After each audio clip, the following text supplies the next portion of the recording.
എല്ലാവർക്കും ഞങ്ങളുടെ യൂട്യൂബ് ചാനലിലേക്ക് സ്വാഗതം. അപ്പോൾ ഇന്നെന്താ ടാസ്ക്? ഇന്ന് ടാസ്ക് അത്തത്തറ ഉണ്ടാക്കല്. അപ്പോൾ അത്തത്തറ ഉണ്ടാക്കാൻ എന്താ വേണ്ടേ? മണ്ണാണോ? ഓക്കെ. അപ്പോൾ നമുക്ക് മണ്ണ് വെട്ടാം ആദ്യം. ഓക്കെ, അങ്ങോട്ട് മാറി നമ്മൾ വെട്ടാം. വേണ്ട, ഞാൻ വെട്ടിത്തരാം.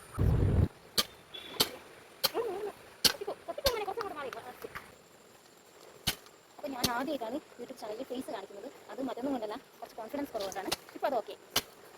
ഇതാ അപ്പോൾ മണ്ണൊക്കെ കൊത്തി റെഡിയാക്കി വെച്ചിട്ടുണ്ട്. ഇനി നമുക്ക് തറ ഉണ്ടാക്കാം. ഇവിടെ ഒരാൾ അത്തത്തറക്ക് വേണ്ട മണ്ണ് എടുത്തുകൊണ്ടിരിക്കുക. ഒരു ഹായ് പറ. ഇതാ ഇവിടെ അത്തത്തറ പണിഞ്ഞുകൊണ്ടിരിക്കുന്ന ഒരാൾ. ഇതാ ഞങ്ങളിവിടെ അത്തത്തറ പണിഞ്ഞുകൊണ്ടിരിക്കുകയാണ്. അപ്പോൾ അത്തത്തറയുടെ ഏകദേശ പണി ഇവിടെ കഴിഞ്ഞ് ഇനി ചാണകം കൊണ്ട് തളിക്കണം. അപ്പോൾ ഇതാ അത്തത്തറ ഇവിടെ റെഡി ആയി കഴിഞ്ഞ്. പിന്നെ ഇതുവരെ ഞങ്ങളുടെ വീഡിയോസ് കണ്ടവർക്കും ഞങ്ങളുടെ ചാനൽ സബ്സ്ക്രൈബ് ചെയ്തവർക്കും എല്ലാവർക്കും താങ്ക്സ്. എന്താ പറയുക, ലൈക്ക് സബ്സ്ക്രൈബ് ചെയ്യണം. അപ്പോൾ എല്ലാവരും ലൈക്ക് ചെയ്യണേ, സബ്സ്ക്രൈബ് ചെയ്യണേ. ടാറ്റാ.